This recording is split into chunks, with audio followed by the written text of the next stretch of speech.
Hey, welcome back to Eagles Comics. I'm Evil Mike, and I got another review for you.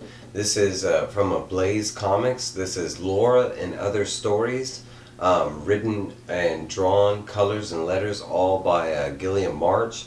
And I think that's how you say Gilliam's name. This book is different. It's not going to be for everybody. It's I would sum it up into like kind of a life story kind of thing. The title of the book, it's called Laura and Other Stories, right? It shows a picture of a girl, that's all you got there,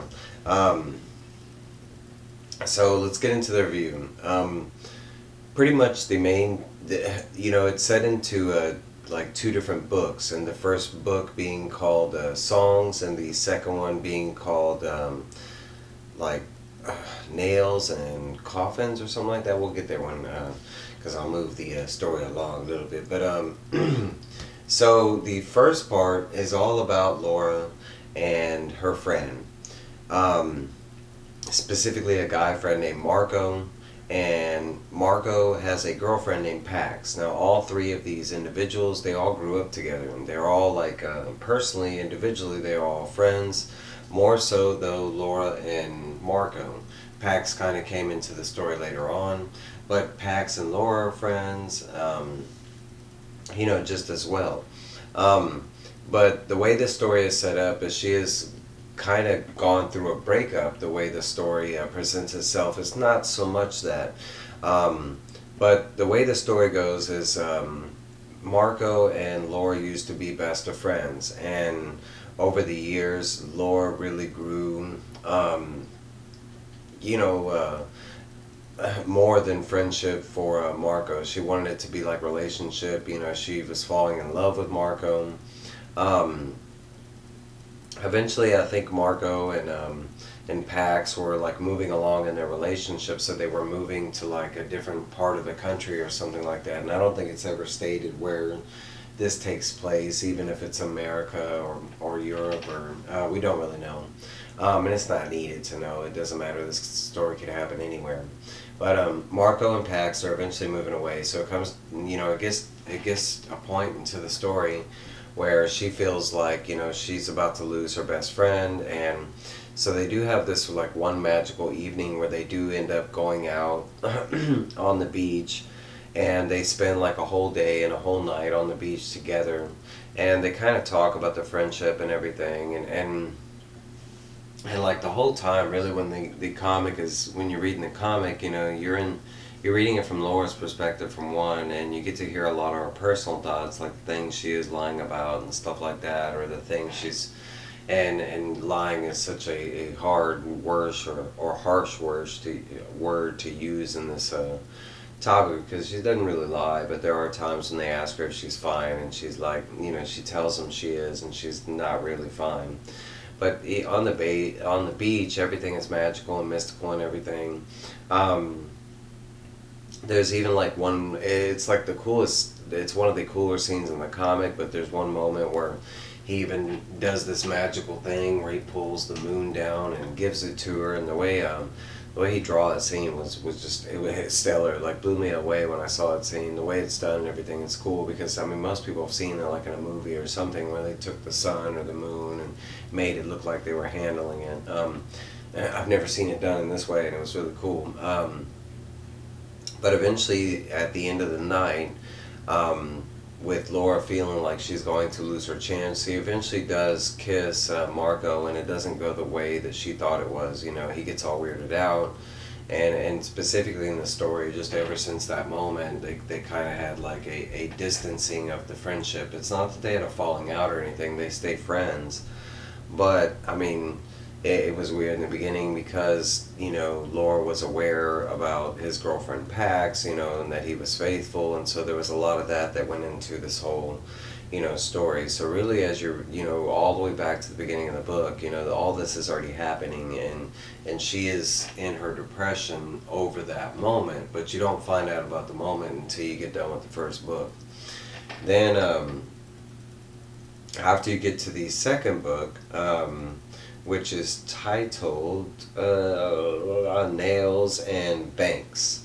Um, and it's basically at this point in the story, she's still at home, depressed. Most of the first book, like half the book, it does take place while she is kind of depressed and at home. And you're getting to see flashbacks and memories and stuff like that. The second book, her friend, a friend of hers specifically comes and scoops her up and is like, look, we're going to get you out of your depressed way. And she's aware of the whole Marco and Pac story and everything. And she's specifically, one, going to get, Laura laid, and two, have a good time and kind of, get off the depression kind of thing. And basically she takes her out and she takes her to a nightclub, and along the way, she starts meeting people that this other party girl knows. And she does end up running into, she gets hooked up with a guy. And in this scenario, we're just going to call him Chad. And, like Laura and Chad, they kind of hit it off, and it's never like, it's not like romance, like that hitting it off. They're just hitting it off as like friends, that kind of thing. And Laura's starting to like not be so depressed kind of thing. She keeps falling back to it as you're reading the issue. But really in my eyes, this is where the book opened up, was the second part of the story. The first part was, it's depressing and it's sad and everything. This part of the book, it totally changed the dynamic, because you get to this part and it's all about how it reads like a stereotypical way, and even me, and I felt myself going in a direction that you kind of assume things are about to happen, like maybe she might be drugged, something that, and the book does not do that. Actually, she goes to the party, she ends up kind of staying secluded and depressed for a little bit, and she starts to look around and realizing that she was brought out in this situation and she should, like, value the situation. So she does start to let loose, and she eventually makes it back over to Chad after like abandoning him for most of the the nightclub experience type thing. And even her experience with this new Chad guy doesn't go the way, because she tries to do this full on physical approach, because at this point she just wants affection. And like, even, Chad is very gentleman about it. He's like, hey, we could do it this way, but how about we do it this way, and I get to know you a little bit more, and stuff like that. But it's really where the nightclub scene ends there. Her and Chad, they end up like, she ends up pulling him to the dance floor, and that's kind of where the night ends. The very last page is, it looks like Laura is coming home after the night of fun, and it looks like she drank too much, so now she's in the bathroom, throwing up, and it looks like her brother or a little kid is coming to check on her, making sure she's okay, because in the beginning of the comic she does live at home with her mom, but that's kind of where the comic ends off. Okay, so one, this comic, in my opinion, was amazing. It doesn't sound like it and stuff, but it's amazing for reasons that I can't convey in just voice. I can tell you about them though, because one of the things is the art. There's many different styles of art in this book. It's not just one set style. It's even different styles, as far as like, you can even tell some of the panels are kind of like lazily done, but then there's some panels that, there's some of the best pieces of art I've ever seen in a comic book. Like the detail and penciling and inking, it's phenomenal. There's also like live action shots, like real photos that are spread throughout the comic too, that could be, they look so lifelike. It might be art and it just looks that lifelike, But the use of paneling is very unique in this comic too. The way the story is set up, it is not dry or boring. Honestly, when I got to the second half, when you get to the moon, when he gives her the moon, that's kind of where the book starts off. Really like, that's where it started getting me pulled in. But when you get to the second book, the whole dynamic and the conversation and the way in which the story flows, the direction, got me really interested in. And it's surprising because it is such a basic story. And it's funny, right before I was reading this comic, I was thinking to myself, how come we don't have like more everyday stories out there? And then I come across this book and it works so well. Because that's basically what it is. It's just, this person's, story from their life or something. But it is nonetheless a very interesting story, one that I'm very, it is on my radar now, and I'm looking forward to the second book. Now, with all that being said, I'm not that great with remembering names and stuff like that, especially if I'm not familiar with it. It took me a while to get Merca's name down. But Guillem March, I thought I'd recognized it after I read the book, and I was talking to it with another individual. And it is from another book that I've been waiting on completing, because the first issue of this book blew me away, and that was Carmen. Now, I have not finished. I have, like, all the issues except for number 3, and I have ordered that recently, so I'm excitedly looking forward to reading that.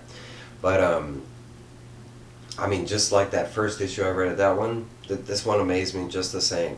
It's hard to say what my top read of the week was, and I don't even like saying that because there's so many good reads. Almost everything I read was good. There was one bad that I'm not really going to talk about. It's not bad. It was just it's really weird.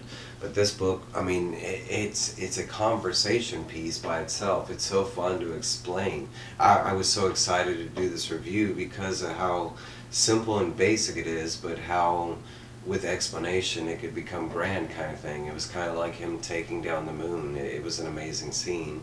But just like this comic, it was an amazing comic.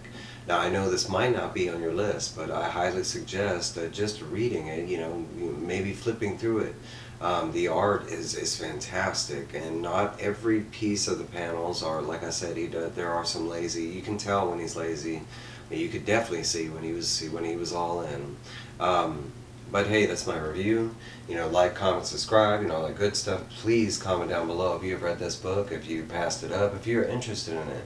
I would love to hear your thoughts on all 3. I mean, I always want to hear your thoughts. Don't be shy and feel like I talk to every individual that reaches out to me, and I'll talk to you too. But y'all have a good day. I'll see y'all later. Bye.